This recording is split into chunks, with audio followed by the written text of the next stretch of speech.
Good morning, campers. This is Crusader Rabbit KBNY5962 starting our broadcasting day. And today, for your viewer enjoyment, bringing you some more 8mm Minox sub-miniature camera film developing and picture taking fun.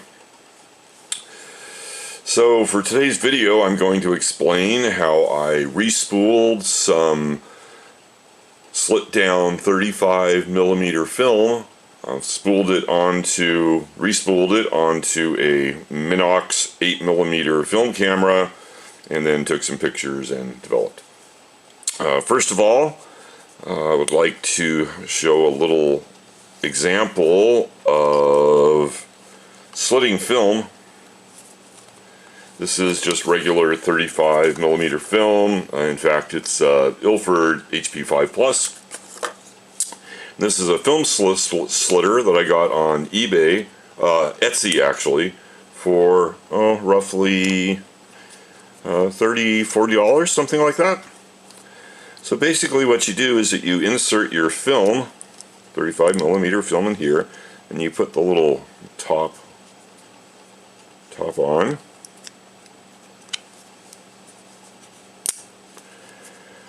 And then you take this and pull. Of course, you're doing this in complete darkness in the dark room.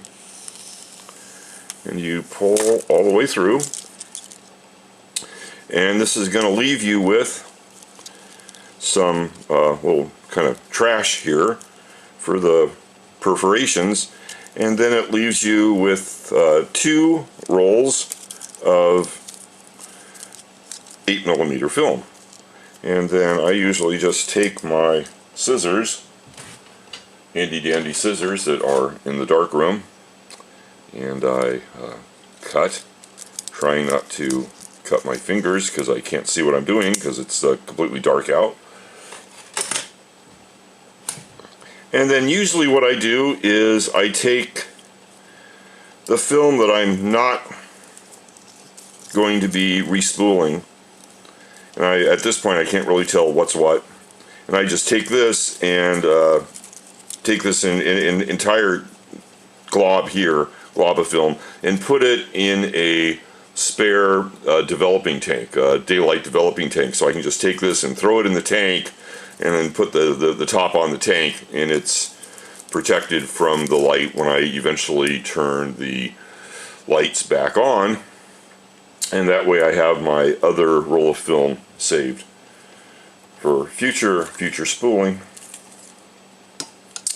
And then with the film that I have, when you're slitting it and it's coming out of the film can, it's very curly and kind of retains its shape, and you can easily tell the plastic side, I don't know if that's the right word, from the emulsion side because of the curl. It's curling with the plastic side on the outside and the emulsion side on the inside, which is important to know because when you're loading the film canister, and the film canister looks like this, there's an internal take-up spool there.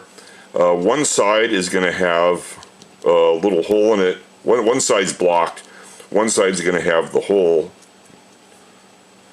and you're going to want to take one end of your film and attach it to the take-up spool. I bought some 8mm tape on Etsy, a whole roll. Kind of looks like this if you cut a piece off of the roll, and then you can just easily take and use. So I have 8mm tape, which is a little thinner than the actual width of the 8mm tape, because it's not really 8mm film isn't actually 8mm. It's really like 9.1 or something like that. So you have like 8mm. You can put it on there. You got a little extra margin.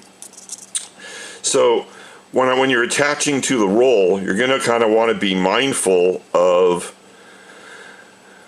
you're going to want the hole when you put the lid on. You're going to want the hole visible, and then you're going to want to wind this onto the roll so that the emulsion side is going to be facing the lens.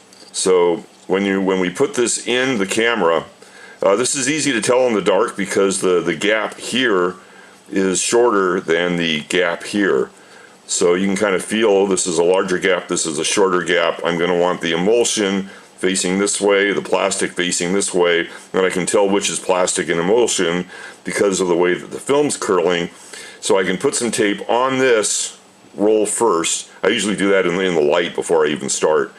And then when it's, I've got my dark strip, and I want to take, so I would just have like the tape here, and then I know this is curling this way, so emulsion side is this way, and then I just take and attach the tape to the film, and then I wind on for a little bit, and then I go ahead and I insert it, oops, it slipped, and I insert it into the canister. You only got a couple winds on there, right? And then you, of course you're doing this all in the dark, and then you're going to have this, of course this is going to the rest of your film, and then at this point you can put this on, and then close this down.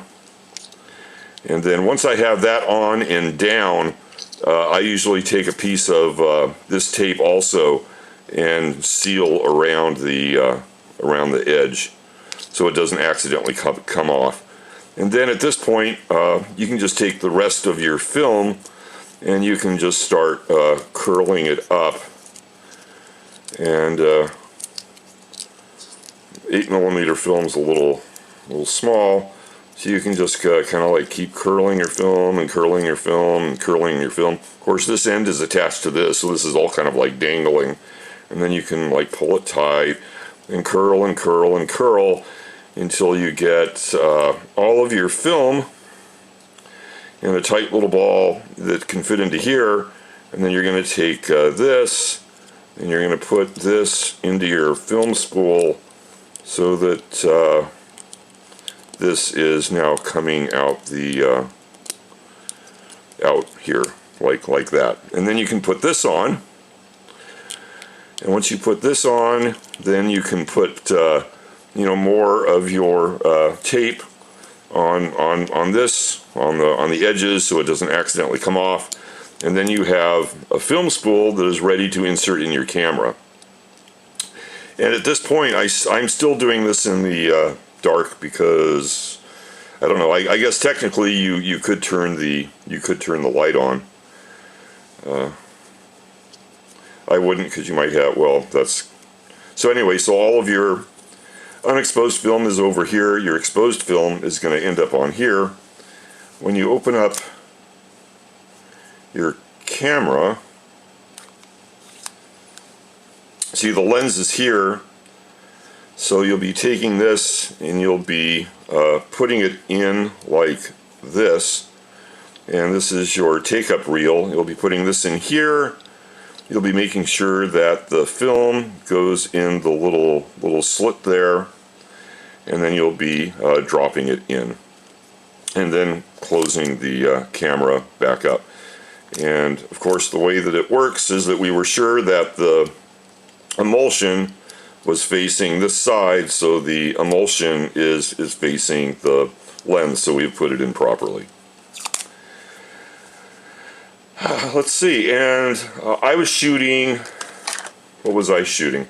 I was shooting HP5 Plus, so it's got an ASA of 400, so using Sunny 16 rules, I would normally be at a 500th of a second at 16, but I'm really at 3.5 because that's the fixed aperture of the lens. So I was using the supplied included attached ND filter, which is 3.5 stops. So 3.5 stops would put me 1, 2, 3.5 at f8, or somewhere between f8 and f11, and then I went from like a 500th of a second down to a 100th of a second. So I shot at 1/100th of a second, figuring that was giving me f/16. It was a bright sunny day, and I shot the film and exposed it, and this is the film after developing. It's already been developed and hung dry. It does look like there are images there. I'll digitize these and put them at the end of this video. So I believe at this point in time, it's time to end the video. So I'd like to say thank you for tuning in. Hope you enjoyed the show. This is Crusader Rabbit KBNY5962, ending our broadcasting day. Wow. Good night, campers.